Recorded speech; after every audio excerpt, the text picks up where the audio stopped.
Hello, and welcome to All About Steam, Episode 13, the LNER A4 Pacific.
The Class A4 Pacific was a class of streamlined 462 steam locomotives designed by Sir Nigel Gresley for the London and North Eastern Railway in 1935. Their streamlined design gave them high-speed capability as well as making them instantly recognizable, and one of the class 4468 holds the world record as the fastest steam locomotive. 35 of the class were built to haul express passenger trains on the East Coast Main Line route from London King's Cross via York to Newcastle, and later via Newcastle to Edinburgh, Scotland. They remained in service on the East Coast Main Line. Sorry if you cannot hear me. I am going to 1. Bring the mic closer to me, and 2. Turn down this. That might be too far down now. There we go. Okay. Sorry about that. Remained in service on the East Coast Main Line until early 1960s, where they were replaced by the Deltic diesel locomotives. They themselves proving to be a worthy successor to the A4s, while most other diesel locomotives failed. Several A4s saw out their remaining days until 1966 in Scotland, particularly on the Aberdeen to Glasgow express trains, for which they were used to improve the timing from 3.5 to 3 hours. Gresley introduced the Class A4 locomotives in 1935 to all the streamlined Silver Jubilee trains between London's King's Cross and Newcastle. The service was named in celebration of the 25th year of King George V's, I believe's, reign. During a visit to Germany in 1933, Gresley had been inspired by high-speed streamlining flying hamburger diesel designs. The London and North Eastern Railway, LNER, had considered purchasing similar trains for use from London to Newcastle, but the diesel units at the time did not have sufficient passenger carrying capacity, and the capital investment in the new technology was prohibitive.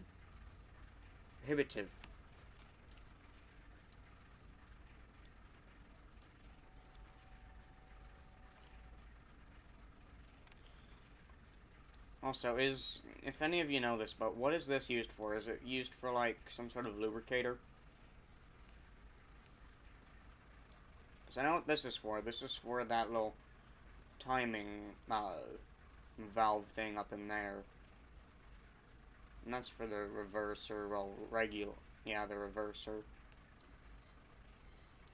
I'm not sure what that's used for. I've never really seen it before. Anyways. Gresley was sure that steam could do equally well with a decent fare, paying load,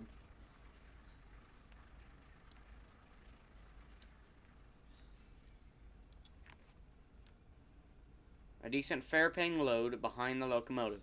Following trials in 1935, in which one of his A3 Pacifics number 2750 Papyrus recorded a new maximum of 108 173.8 kilometers an hour and completed the journey in under 4 hours.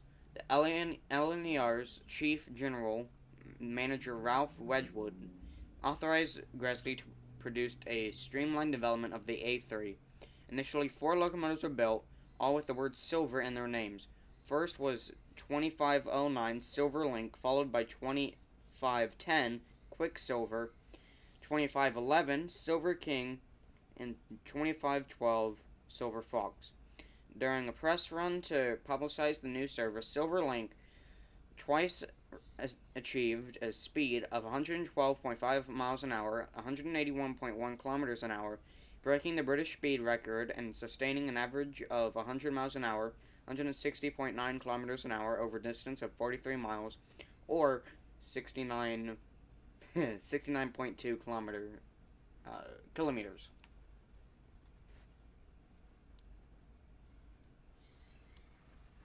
The A4s were designed for high-speed passenger services. The application of inertial streamlining to the steam circuit, higher boiler pressure to the extension of the firebox to form a combustion chamber all contributed to a more efficient locomotive than the A3. Consumption of coal and water were reduced. A further design improving was fitting a Kilchap double chimney on 4468 Mallard in March 1938. The double chimney improved the capability of the locomotives further, and the last 3 locomotives of the class, 4901 Capercaillie and 4902 Seagull and 4903 Peregrine, were fitted with the Kilap exhaust from new, and rest of the class acquired it in the late 1950s. The class was noted for a streamlined design, which not only improved its aerodynamics. Pardon me.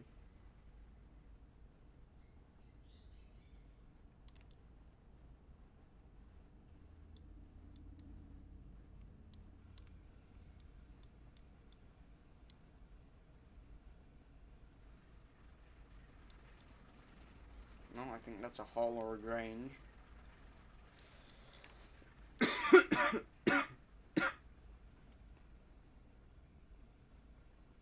Which not only improved its aerodynamics, but increasing its speed capabilities, but also created an updraft to lift smoke away from the driver's line of vision.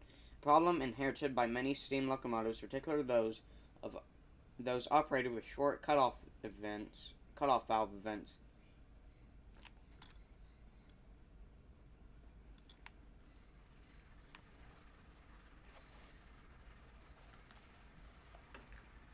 events. Fitting smoke deflectors was an alternative solution. This distinctive design made it a particularly attractive subject for artists, photographers, and filmmakers. The A4 class locomotives were known by train spotters as streaks. The streamlining side skirts valances designed by Oliver Bullied to aerofoil shape that was designed. They were fitted to all of the A4 locomotives, were removed during the Second World War to improve access to their valve gear for maintenance, and were not replaced. This apart, the A4 was only one of the few locomotives designs in the world to retain its casing throughout its existence. Many similar designs, including the contemporary Coronation class, had their streamlining removed or cancelled to cut costs, simplifying maintenance and increase driver visibility. And now for the cab tour of the A4. Now this one, I didn't choose Mallard because I had a feeling everyone was going to probably think that, but I wanted to include a less popular A4, so I chose Dwight D. Eisenhower. So right here, I believe, is the train brake and large injector. This is the sander, reverser, Probably one of the worst times to be doing a cab tour. I don't know which way I'm facing. I think that's the firebox. Be out of the tunnel here soon. I have the reverser and then the whistle. Here we have the reverser, or cutoff valve. And then we have the exhaust steam injector for driver and fireman, I believe. Oh no, that's the live steam injector exhaust. Pressure. I think that's brake pressure.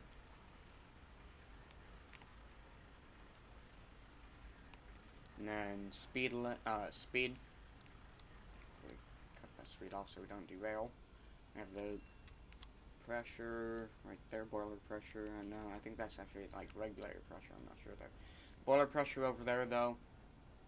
And then over there, I think that's the exact same. I'm not sure. And we have the cylinders. We also, sander, cylinders, then drain cocks, firebox,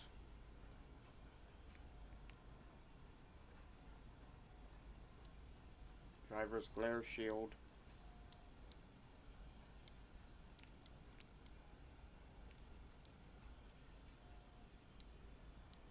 I thought there were air brakes on this. Apparently not.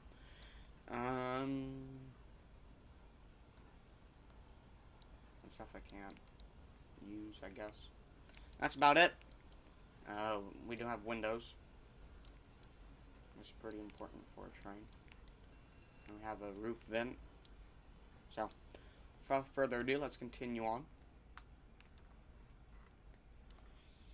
July 3rd, 1938, 4468 Mallard, the first of the class to enter service with the Calip exhaust, pulling six coaches and a dynamometer car,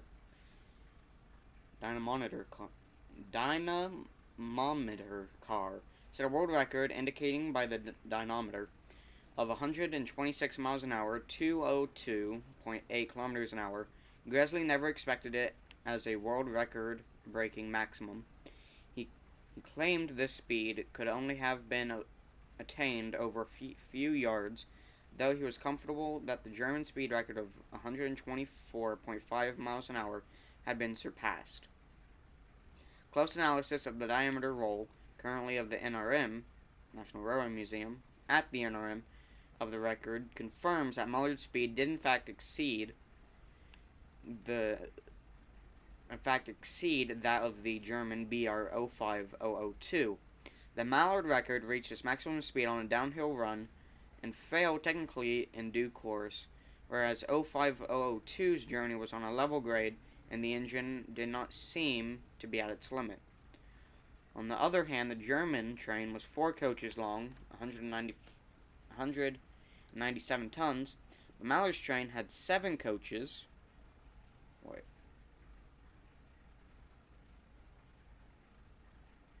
Oh yeah, 7 coaches, because the 6 plus the dynamometer car, 7. 240 tons. One fact often ignored when considering rival claims is that Gresley and the LNER had just one serious attempt at the record, which was far from perfect run with a 15-mile permanent way check just north of Grantham. Despite a record was set, Gresley planned another attempt in September 1939, but was prevented by the outbreak of World War II. Oh god, we are hauling.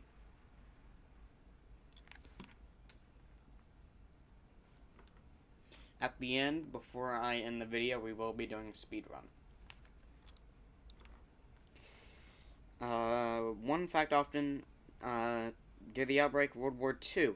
Prior to the record run on July 3rd, 1938, it was calculated that 130 miles an hour was possible, and driver Dunton and the LNER inspector Sid Jenkins both said that they might have achieved this figure if they had not slow for the Insignes junctions.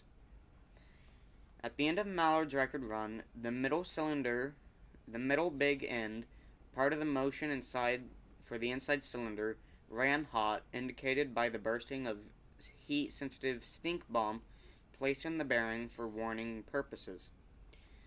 The bearing metal had melted, and the locomotive had to stop near Petersburg rather than continue to London. Deficiencies in the alignment of the Gresley Holcroft Devend motion meant that the inside cylinder of the A4 did more work at high speed than the two outside cylinders, one at least one occasion.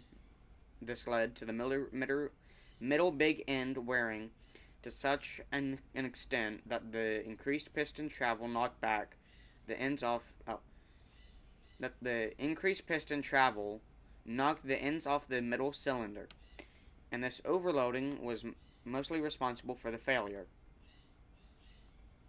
No other British steam locomotive had a longer or more consistent record of high speed running than the A4s. Sorry, get me a... Okay. Instances of 100 miles an hour running by them must exceeded those of all other types combined. Though 90 miles an hour running was a relatively rare event with steam traction, much less 100 miles an hour. It should also be remembered that A4s operated on the East Coast Main Line, which had more opportunities for high-speed running, particularly Stoke Bank, rather than any other in the UK.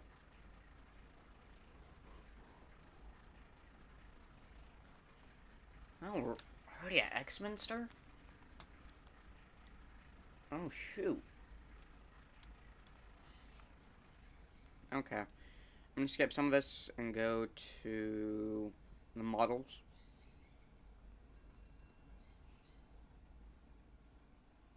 Actually. 6 of the locomotives have been preserved. 3 of them were assigned to sheds in Scotland after the closure of King's Cross Shed 34A to steam in 1964. 624 Kingfisher was also planned for preservation, but instead scrapped after several mechanical problems discovered within it. 4 A4s are in the UK and have run on BR main lines at some point during their preservation. Other 2, Dominion Canada and Dwight D. Eisenhower, were donated to the Canada and US, respectively, upon withdrawal by British Railways. Dwight D. Eisenhower, the one that we're driving right now. Upon withdrawal by British Railways, both North American-based A4s, along with other 3 British-based A4s, were moved to the National Rail Museum, York, in late 2012, on 3-year loans as part of NRM's 2013 celebrations of the 75th anniversary of Mallard breaking the world speed record for steam. As of August 16th, only Union South Africa is operational with an valid mainline certificate until 2020, extended from 2019. 6007 was withdrawn for overhaul on September 20th, 2015, and 4464 operated until the end of 2015 at the Watercress line when it was withdrawn from overhaul and crew. Loco numbers in bold mean their current number. There is no bold. Distinctive shape of the A4 has made it an obvious choice for model manufacturers, with examples being made in the majority of the popular scales, being a wooden example for Brio Wooden Railway, one for the first 2 Hornby 00 locomotives models produced. In 1934, 38 was an A4, and 1999 a super detailed Hornby A4 was released. Later complemented by a budget railroad model, Hornby also produced a 00 scale live-steam version in September 2003 that used an electrically heated boiler to produce steam. Not previously possible in such small model, Trix produced a 00 scale model A4 from 1974. It was rebranded as a Lilliput model in 1974 and survives to this day, in a modified form as a Bachmann model Cater Bachmann's parent company had bought Lilliput in 1993. Dapple currently produces several versions of the A4 class in N-gauge and have also expanded their black label range to include the A4 class as well. As I said before, I'm going to do a speed run. So here we go. Put on my headphones because I did take them off.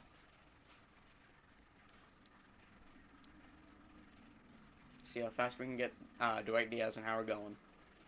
We do have 7 coaches here. Mark 1s, I believe, or Mark 2s.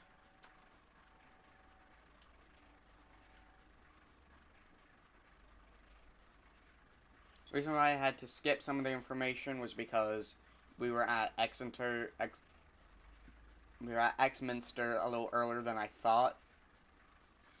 So, I knew that we were going to be coming up on the end of the route I had planned pretty quickly. I didn't realize that, so. Anyways.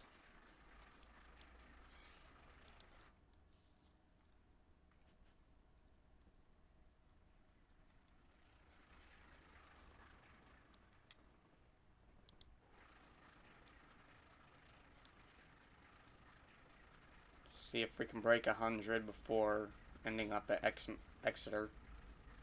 Exeter St. David's, I believe. Actually, no, I want to see if we can reach 90.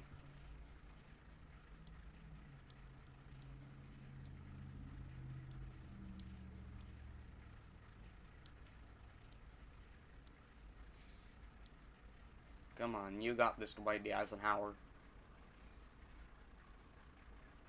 If you don't know who Dwight D. Eisenhower is, he was a U.S. president.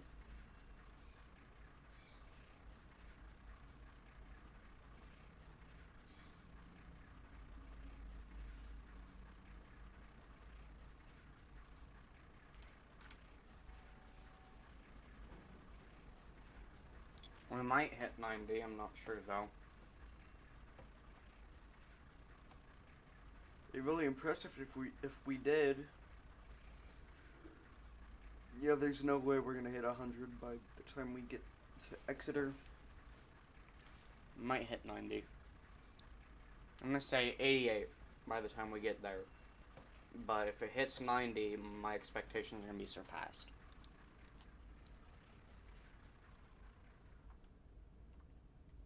I'm gonna run into another train.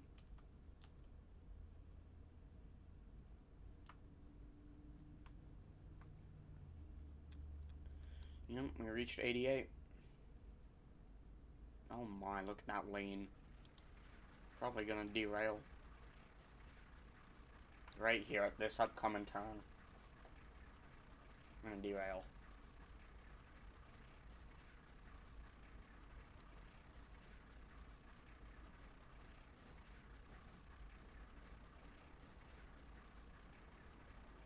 No?